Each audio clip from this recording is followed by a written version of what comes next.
Voy a dar inicio a la siguiente narración agradeciendo tu apreciada compañía esta noche. Sin mayor dilación. Capítulo 5. En la cantina, un local de techo bajo en los sótanos, la cola para el almuerzo avanzaba lentamente. La estancia estaba atestada de gente y llena de un ruido ensordecedor. De la parrilla tras el mostrador emanaba un olorcillo del asado.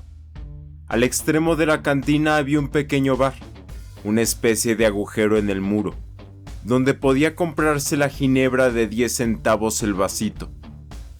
Precisamente el que andaba yo buscando, dijo una voz a espaldas de Winston. Este se volvió. Era su amigo Sim, que trabajaba en el departamento de investigaciones. Quizás no fuera amigo la palabra adecuada. Ya no había amigos, sino camaradas. Pero persistía una diferencia. Unos camaradas eran más agradables que otros. Sim era filósofo, especializado en neolengua. Desde luego, pertenecía al inmenso grupo de expertos dedicados a redactar la 11ª edición del diccionario de neolengua. Era más pequeño que Winston, con cabello negro y ojos saltones, a la vez tristes y burlones, que parecían buscar continuamente algo dentro de su interlocutor. Quería preguntarte si tienes hojas de afeitar, dijo. Ni una, dijo Winston con una precipitación culpable. He tratado de encontrarlas por todas partes, pero ya no hay. Todos buscaban hojas de afeitar. La verdad era que Winston guardaba en su casa 2 sin estrenar. Durante los meses pasados hubo una gran escasez de hojas. Siempre faltaba algún artículo necesario en las tiendas del partido que no podían proporcionar. Unas veces, botones. Otras, hilo de coser. A veces, cordones para los zapatos. Y ahora faltaban cuchillas de afeitar. Era imposible adquirirlas a no ser que se buscaran furtivamente en el mercado libre. Llevo 6 semanas usando la misma cuchilla, mintió Winston. La cola avanzó otro pico. Winston se volvió otra vez para observar a Sim. Cada uno de ellos cogió una bandeja grasienta de metal de una pila que había del borde del mostrador. ¿Fuiste a ver ahorcar a los prisioneros ayer?, le preguntó Sim. Estaba trabajando, respondió Winston en tono indiferente. Lo veré en el cine, seguramente. Un sustitutivo muy inadecuado, comentó Sim. Sus ojos burlones recorrieron el rostro de Winston. Te conozco, parecían decir los ojos. Veo a través de ti. Sé muy bien por qué no fuiste a ver ahorcar a los prisioneros. Intelectualmente, Sim era de una ortodoxia venerosa. Por ejemplo, hablaba con una satisfacción repugnante de los bombarderos de los helicópteros contra los pueblos enemigos, de los procesos y confesiones de los criminales del pensamiento y de las ejecuciones en los sótanos del Ministerio del Amor. Hablar con él suponía siempre un esfuerzo por apartarle de esos temas e interesarle en problemas técnicos de neolingüística en los que era autoridad, y sobre los que podía decir cosas interesantes. Winston volvió un poco la cabeza para evitar el escrutinio de los grandes ojos negros. Fue una buena ejecución, dijo Sim añorante. Pero me parece que estropean el efecto atándoles los pies. Me gusta verlos patalear. De todos modos, es estupendo ver cómo sacan la lengua, que se les pone azul, de un azul tan brillante. Ese detalle es el que más me gusta. El siguiente, por favor, dijo la propietaria del delantal blanco que servía tras el mostrador. Winston y Sim presentaron sus bandejas. A cada uno de ellos les pusieron su ración. Guiso con un poco de carne, algo de pan, un cubito de queso un poco de café de la Victoria y una pastilla de sacarina. Allí hay una mesa libre, debajo de la telepantalla, dijo Sim. De camino podemos coger un poco de ginebra. Le sirvieron la ginebra en unas terrinas. Se abrieron paso entre la multitud y colocaron el contenido de sus bandejas sobre la mesa de tapa de metal, en una esquina de la cual había dejado a alguien un chorretón de grasa del guiso, un líquido asqueroso. Winston cogió la terrina de ginebra. Se detuvo un instante para decidirse, y se tragó de un golpe aquella bebida que sabía a aceite. Le acudieron lágrimas a los ojos como reacción y de pronto descubrió que tenía hambre. Empezó a tragar cucharadas de guiso, que contenía unos pocos trocitos de material sustitutivo de la carne. Ninguno de ellos volvió a hablar hasta que vaciaron los recipientes. En la mesa situada a la izquierda de Winston, un poco detrás de él, alguien hablaba rápidamente y sin cesar. Una cháchara que recordaba el cuacuá del pato. Esa voz perforaba el jaleo general de la cantina. ¿Cómo va el diccionario?, dijo Winston elevando la voz para dominar el ruido. Despacio, respondió Sim. Por los adjetivos. Es un trabajo fascinador. En cuanto oyó que le hablaban de lo suyo, se animó inmediatamente. Apartó el plato de aluminio, tomó el mendrugo de pan con gesto delicado y el queso con la otra mano. Se inclinó sobre la mesa para hablar sin tener que gritar. La 11ª edición es la definitiva, dijo. Le estamos dando al idioma su forma final, la forma que tendrá cuando nadie más hable más que neolengua. Cuando terminemos nuestra labor, tendréis que empezar a aprenderlo de nuevo. Creerás, seguramente, que nuestro principal trabajo consiste en inventar nuevas palabras. Nada de eso. Lo que hacemos es destruir palabras. Centenares de palabras cada día. Estamos podando al idioma para dejarlo en los huesos. De las palabras que contenga la 11ª edición, ninguna quedará anticuada antes del año 2050. Dio un hambriento bocado a su pedazo de pan y se lo tragó sin dejar de hablar en una especie de apasionamiento pedante. Se había animado su rostro moreno, y sus ojos, sin perder el aire soñador, no tenían ya expresión burlona. La destrucción de las palabras es algo de gran hermosura. Por supuesto, las principales víctimas son los verbos y los adjetivos, pero también hay centenares de nombres de los que uno puede prescindir.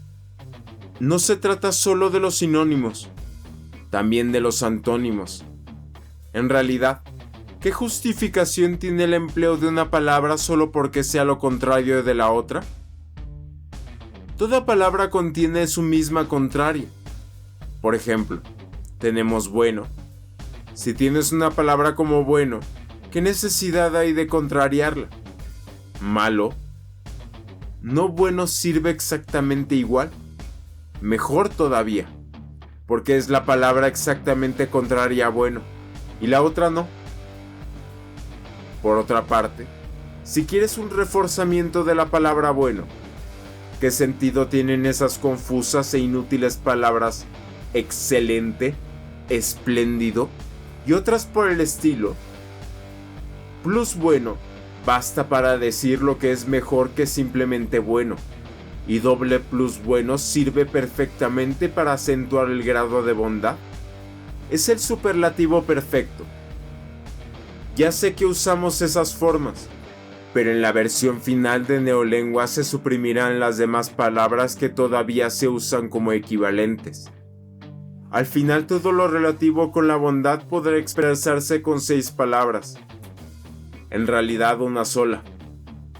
¿No te das cuenta de la belleza que hay en esto, Winston? Naturalmente, la idea fue del Gran Hermano, añadió después de reflexionar un poco. Al oír nombrar al Gran Hermano, el rostro de Winston se animó automáticamente. Sin embargo, Sim descubrió inmediatamente una cierta falta de entusiasmo. «Tú no aprecias la neolengua en lo que vale», dijo Sim con tristeza. «Incluso cuando escribes sigues pensando en la antigua lengua. He leído algunas de las cosas que has escrito para el Times. Son bastante buenas, pero no pasan de traducciones. En el fondo de tu corazón prefieres el viejo idioma con toda su vaguedad y sus inútiles matices del significado. No sientes la belleza de la destrucción de las palabras. ¿No sabes que la neolengua es el único idioma del mundo cuyo vocabulario disminuye cada día?» Winston no lo sabía. Naturalmente sonrió. Creía hacerlo agradablemente, porque no se fiaba de hablar. Sim comió otro bocado de pan negro, lo masticó un poco y siguió. ¿No ves que la finalidad de la neolengua es limitar el alcance del pensamiento? ¿Estrechar el radio de acción de la mente? Al final, acabamos haciendo imposible todo crimen del pensamiento. En efecto, ¿cómo puede haber un crimen tal si cada concepto se expresa claramente con una sola palabra? Una palabra cuyo significado esté decidido rigurosamente y con todos sus significados secundarios eliminados y olvidados para siempre. Y en la 11ª edición nos acercamos a ese ideal, pero su perfeccionamiento continuará mucho después de que tú y yo hayamos muerto. Cada año habrá menos palabras y el radio de acción de la conciencia será cada vez más pequeño. Por supuesto, tampoco ahora hay justificación alguna para cometer crimen por el pensamiento. Solo es cuestión de autodisciplina, de control de la realidad. Pero llegará un día en que esto ni sea preciso. La revolución será completa cuando la lengua sea perfecta. Neolengua es Insoc e Insoc es neolengua, añadió, con una satisfacción mística. ¿No se te ha ocurrido pensar, Winston, que lo más tarde hacia el año 2050, ni un solo ser humano podría entender una conversación como esta que ahora sostenemos? Excepto, empezó a decir a Winston, dubitativo, pero se interrumpió alarmado. Estaba a punto de decir, excepto los proles, pero no estaba muy seguro de que esta observación fuera muy ortodoxa. Sin embargo, Sim adivinó lo que iba a decir. Los proles no son seres humanos, dijo.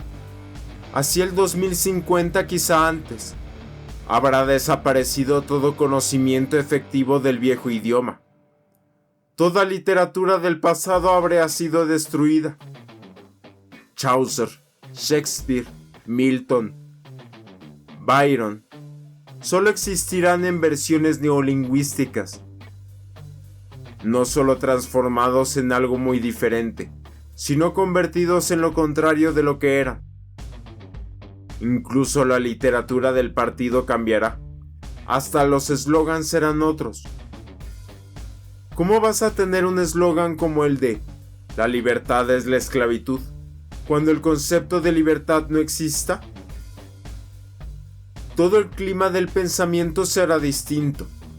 En realidad, no habrá pensamiento en el sentido en el que ahora lo entendemos. La ortodoxia significa no pensar, no necesitar el pensamiento. Nuestra ortodoxia es la inconsciencia. De pronto tuvo Winston la profunda convicción de que uno de aquellos días vaporizarían así. Es demasiado inteligente. Lo ve todo con demasiada claridad y habla con demasiada sencillez. Al partido no le gustan estas gentes. Cualquier día desaparecerá. Lo lleva escrito en la cara. Winston había terminado el pan y el queso. Se volvió un poco para beber la terrina de café. En la mesa de la izquierda, el hombre de la voz estridente seguía hablando sin cesar. Una joven, que quizás fuera secretaria que estaba sentada de espaldas a Winston, Le escuchaba y asentía continuamente.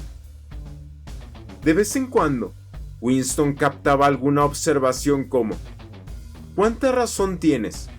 O no sabes hasta qué punto estoy de acuerdo contigo, en la voz juvenil y algo tonta. Pero la otra voz no se detenía ni siquiera cuando la muchacha decía algo. Winston conocía de vista a aquel hombre, aunque solo sabía que ocupaba un puesto importante en el departamento de novela. Era un hombre de unos 30 años y con un poderoso cuello y una boca grande y gesticulante. Estaba un poco echado hacia atrás en su asiento y los cristales de sus gafas le representaban a Winston 2 discos vacíos en lugar de los ojos.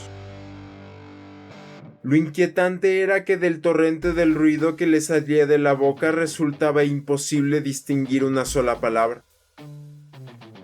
Solo un cabo de frase comprendió Winston: completa y definitiva eliminación del goldsteinismo, pronunciado con tanta rapidez que parecía salir de un solo bloque como la línea, fundida en plomo, de una linotipia.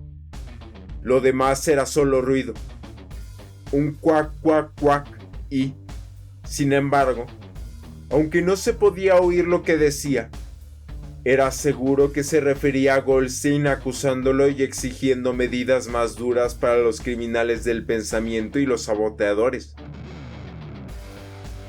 Era indudable que lanzaba diatribas contra las atrocidades del ejército euroasiático y que alababa al Gran Hermano o a los héroes del Frente Malabar.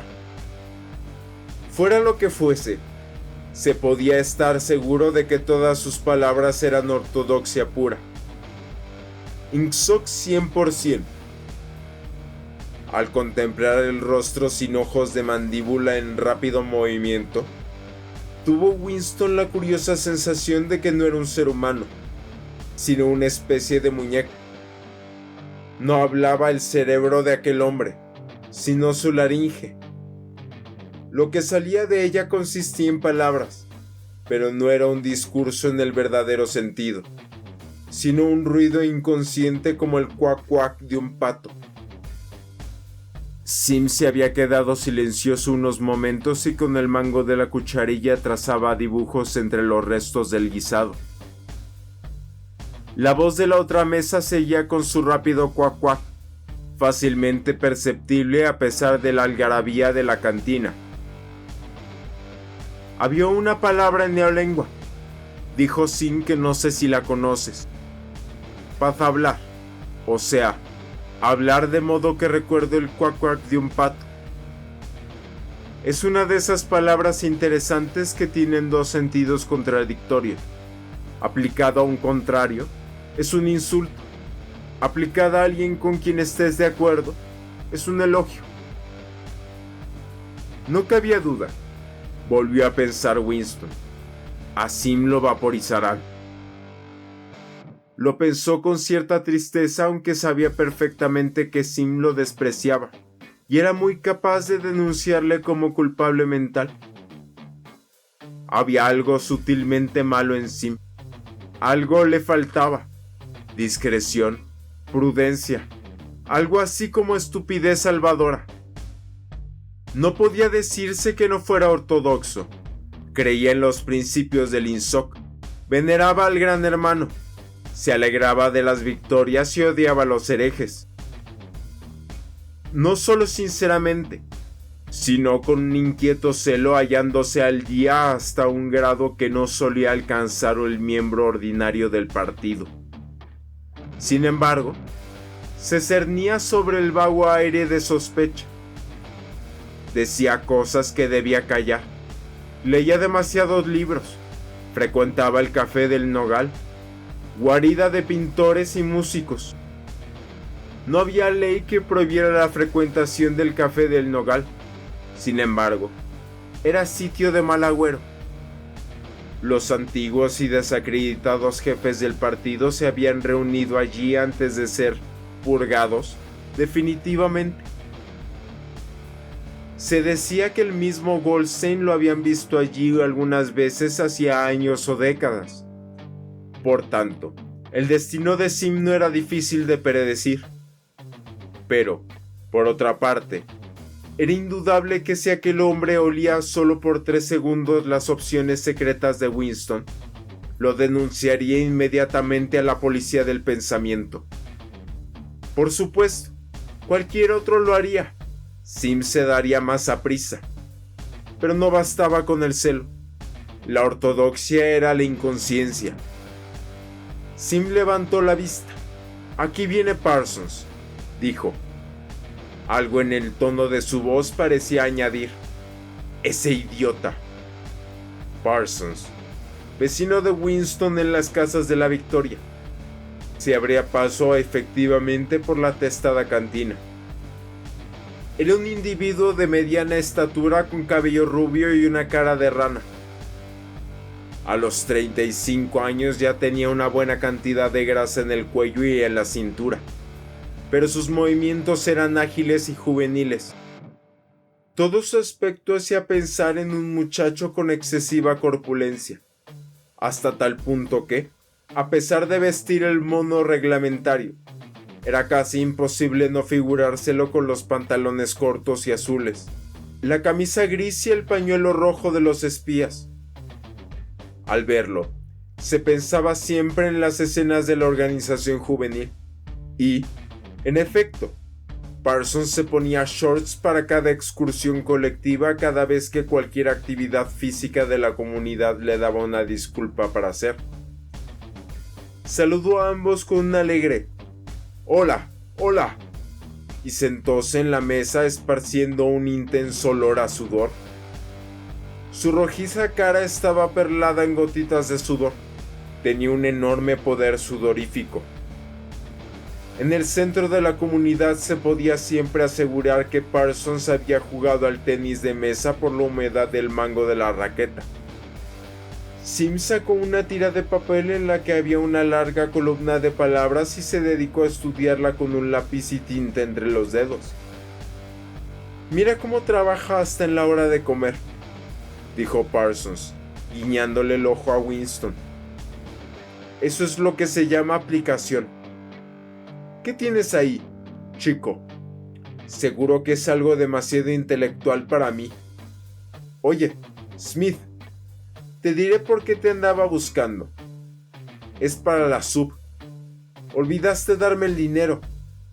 «¿Qué sub es esa?», dijo Winston buscándose el dinero automáticamente. Por lo menos una cuarta parte del sueldo de cada uno iba a parar a las suscripciones voluntarias. Estas eran tan abundantes que resultaban difíciles de llevar a cuenta. Para la semana del odio, ya sabes que soy tesorero de nuestra manzana. Estamos haciendo un gran esfuerzo para que nuestro grupo de casas aporte más que nadie. No será culpa mía si las casas de la Victoria no presentan el mayor despliegue de las banderas en toda la calle. Me prometiste $2. Winston, después de rebuscar en sus bolsillos, sacó 2 billetes grasientos y muy arrugados que Parsons metió en una carterita y anotó cuidadosamente. «A propósito, chico, me he enterado de que mi crió te disparó ayer su tirachinas. Ya le he arreglado las cuentas. Le dije que si lo volvía a hacer le quitaría el tirachinas. Me parece que estaba un poco fastidiado por no haber ido a la ejecución», dijo Winston. «Hombre, no está mal. Eso demuestra que el muchacho es de fiar. Son muy traviesos, pero, eso sí, no piensan más que en los espías y en la guerra, naturalmente. ¿Sabes lo que hizo mi chiquilla el sábado pasado cuando su tropa fue de excursión a Berkhamsted? La acompañaban otras 2 niñas. Las 3 se separaron de la tropa. Dejaron las bicicletas a un lado del camino y se pasaron toda la tarde siguiendo a un desconocido. No perdieron de vista al hombre durante 2 horas. A campo traviesa, por los bosques. En fin, que cuando llegaron a Amersham, lo entregaron a las patrullas». «¿Por qué lo hicieron?», preguntó Winston, sobresaltado a pesar suyo. Parsons prosiguió triunfante. Mi chica aseguró que era un agente enemigo. Probablemente lo dejaron caer con paracaídas. Pero fíjate en el talento de la criatura. ¿En qué supones que le conoció al hombre que era un enemigo? Pues notó que llevaba unos zapatos muy raros. Sí, mi niña dijo que no había visto a nadie con unos zapatos así. De modo que la cosa estaba clara. Era un extranjero.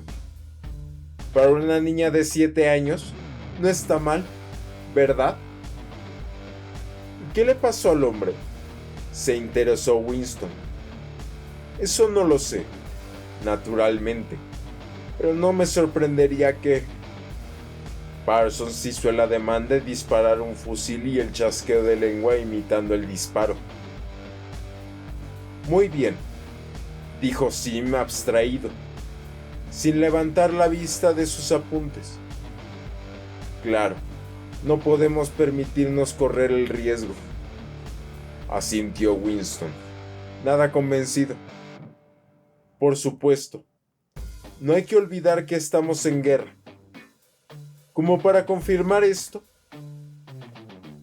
un trompetazo salió de la telepantalla vibrando sobre sus cabezas, pero esta vez no se trataba de la proclamación de una victoria militar, sino de un anuncio del Ministerio de la Abundancia. ¡Camaradas!, exclamó una voz juvenil y resonante. ¡Atención, camaradas! Tenemos gloriosas noticias que comunicaros. Hemos ganado la batalla de la producción. Tenemos ya todos los datos completos y el nivel de vida se ha elevado un 20% sobre el del año pasado. Esta mañana ha habido en toda Oceanía incontables manifestaciones espontáneas. Los trabajadores salieron de las fábricas y de las oficinas y desfilaron, con banderas desplegadas, por las calles de cada ciudad proclamando su gratitud al Gran Hermano, por la nueva y feliz vida que su sabia dirección nos permite disfrutar. He aquí las cifras completas. Ramo de alimentación. La expresión, por la nueva y feliz vida, reaparecía varias veces. Estas palabras eran las favoritas del Ministerio de la Abundancia. Parsons, pendiente todo él de la llamada de la trompeta, escuchaba, muy rígido, con la boca abierta y un aire solemne, una especie de aburrimiento sublimado. No podía seguir las cifras, pero se daba cuenta de que era un motivo de satisfacción. Fumaba una enorme y mugrienta pipa, con la ración de tabaco de 100 gramos a la semana que era raras veces posible llenar la pipa hasta el borde. Winston fumaba un cigarrillo de la victoria cuidando el mantenerlo horizontal para que no se cayera su escaso tabaco. La nueva ración no la darán hasta mañana, y quedaban solo 4 cigarrillos. Había dejado de prestar atención a todos los ruidos excepto la pesadez numérica de la pantalla. Por lo visto, había habido hasta manifestaciones para agradecerle al Gran Hermano el aumento de la ración de chocolate a 20 gramos cada semana. Ayer mismo, pensó, se había anunciado que la ración se reduciría a 20 gramos semanales. ¿Cómo era posible que pudieran tragarse aquello? No habían pasado más de 24 horas. Sin embargo, se lo tragaron. Parsons lo digería con toda facilidad, con la estupidez de un animal. El individuo de las gafas con reflejos, en la otra mesa, lo aceptaba fanática y apasionadamente con un furioso deseo de descubrir, denunciar y vaporizar a todo aquel que insinuase que la semana pasada la ración fue de 30 gramos. Sim también se lo había tragado, aunque el proceso que seguía para ello era también más complicado. Un proceso de doble pensar. Es que solo él, Winston, seguía poseyendo memoria. Las fabulosas estadísticas continuaron brotando de la telepantalla. En comparación con el año anterior, Había más alimentos, más vestidos, más casas, más muebles, más ollas, más comestibles, más barcos, más autogiros, más libros, más bebés, más de todo, excepto enfermedades, crímenes y locura. Año tras año y minuto tras minuto, todo subía vertiginosamente. Winston meditaba, resentido, sobre la vida. Siempre había sido así. Siempre había sido tan mala la comida. Miró en torno suyo por la cantina, una habitación de techo bajo, con las paredes sucias por el contacto de los trajes grasientos, mesas de metal abolladas y sillas igualmente estropeadas, y tan juntas que la gente se tocaba con los codos. Todo resquebrajado, lleno de manchas y lleno de un insoportable olor a ginebra mala, a mal café, a sustitutivo de asado, a trajes sucios. Constantemente se le revelaban el estómago y la piel, con sensaciones que se les había hecho trampa y privándoles de algo a lo que tenían derecho. Desde luego, Winston no recordaba nada que fuera muy diferente. En todo el tiempo que alcanzaba su memoria, nunca hubo bastante comida. Nunca se podían llevar calcetines ni ropa interior sin agujeros. Los muebles habían estado siempre desvencijados. En las habitaciones había faltado calefacción. Los metros iban horriblemente atestados. Las casas se deshacían a pedazos. El pan era pan negro. El té imposible de encontrar. El café sabía a cualquier cosa. Escaseaban los cigarrillos. Y nada había barato y abundante a no ser por la ginebra sintética. Y aunque, desde luego, todo empeoraba a medida que uno envejecía, ello solo era señal de que este no era el orden natural de las cosas. Si el corazón se enfermaba con las incomodidades, la suciedad y la escasez, los inviernos interminables, la dureza de los calcetines, los ascensores que nunca funcionaban, el agua fría, el rasposo jabón, los cigarrillos que se deshacían, los alimentos de sabor repugnante. ¿Cómo iba uno a considerar todo esto intolerable, si no fuera por una especie de recuerdo ancestral de que las cosas habían sido diferentes alguna vez? Winston volvió a recorrer la cantina con la mirada. Casi todos los que estaban eran feos y lo hubieran seguido siendo aunque no hubieran llevado los monos azules uniformes. Al extremo de la habitación, solo en una mesa, se hallaba un hombrecillo con aspecto de escarabajo. Bebió una taza de café y sus ojillos lanzaban miradas suspicaces de un lado al otro. Es muy fácil, pensó Winston, siempre que no mire uno en torno suyo, creer que el tipo físico fijado por el partido como ideal, los jóvenes altos y musculosos y las muchachas de escaso pecho y de cabello rubio, vitales, tostadas por el sol y despreocupadas, existía e incluso predominaba. Pero en realidad, la mayoría de los habitantes de la franja aérea número 1 eran pequeños, cetrinos y de facciones desagradables. Es curioso cuánto proliferaba el tipo de escarabajo entre los funcionarios de los ministerios. Hombrecillos que engordaban desde muy jóvenes, con piernas cortas, movimientos toscos y rostros inescrutables, con ojos muy pequeños. Era el tipo que parecía florecer bajo el dominio del partido. La comunicación del Ministerio de la Abundancia terminó con otro trompetazo y le seguía por la música ligera. Parsons, lleno del vago entusiasmo por el reciente bombardeo de cifras, se sacó la pipa de la boca.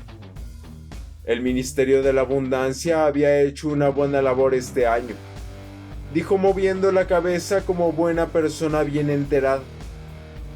A propósito, Smith, ¿No podrías dejarme alguna hoja de afeitar? Ni una, le respondió Winston. Llevo 6 semanas usando la misma hoja. Entonces, nada. Es que se me ocurrió, por si tenías. Lo siento, dijo Winston. El cuac-cuac de la próxima mesa, que había permanecido en silencio mientras duró el comunicado del Ministerio de la Abundancia, comenzó otra vez mucho más fuerte. Por alguna razón, Winston pensó de pronto en la señora Parsons con su cabello revuelto y el polvo en sus arrugas. Dentro de 2 años aquellos niños la denunciarían a la policía del pensamiento. La señora Parsons sería vaporizada. Sim sería vaporizado.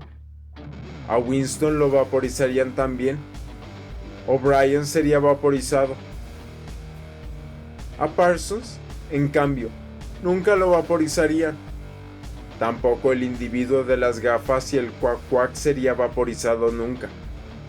Ni tampoco la joven de cabello negro, la del departamento de novela. Le parecía a Winston conocer por intuición quién perecería, aunque no era fácil determinar lo que permitía sobrevivir a una persona. En aquel momento le sacó de su ensoñación una violenta sacudida. La muchacha de la mesa vecina se había vuelto y lo estaba mirando. Era la muchacha morena del departamento de novela.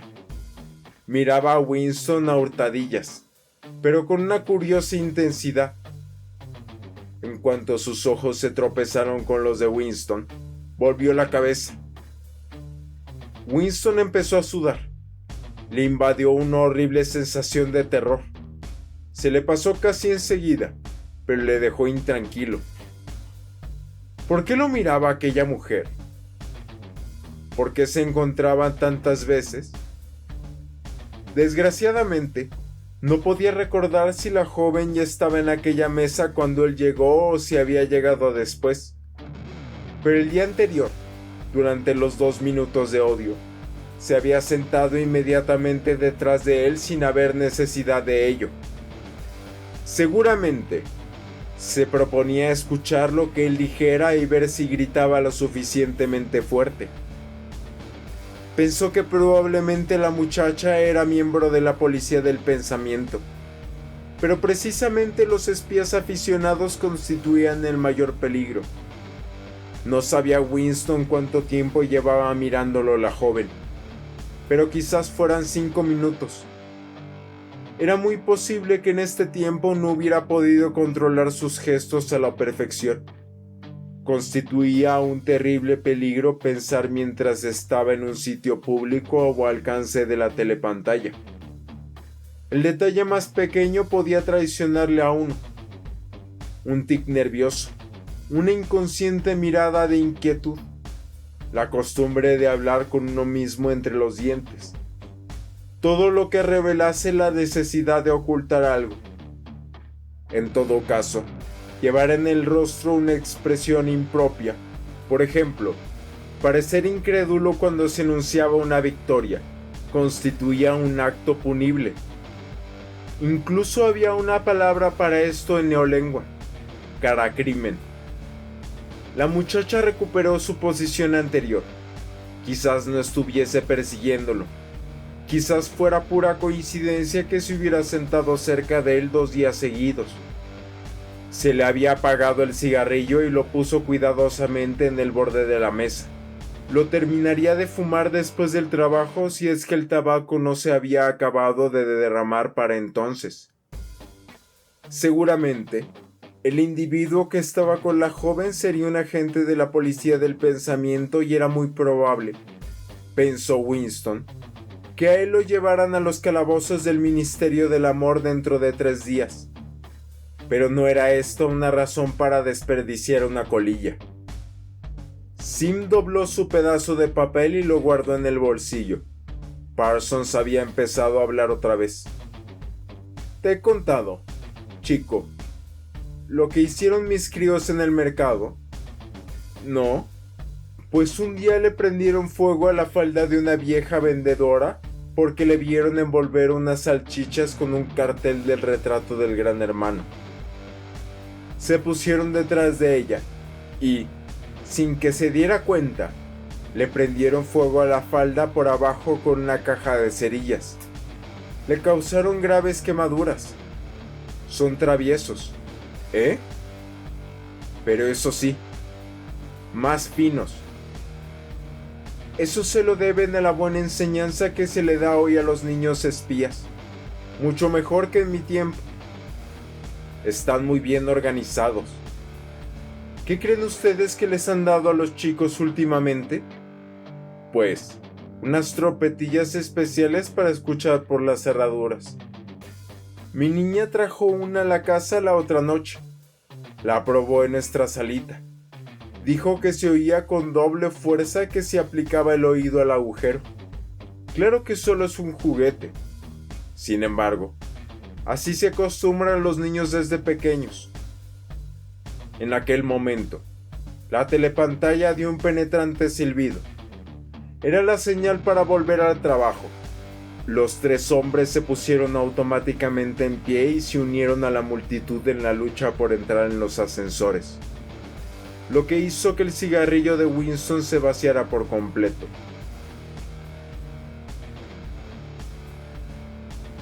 Muchas gracias por acompañarme en este video de Narraciones Catrín.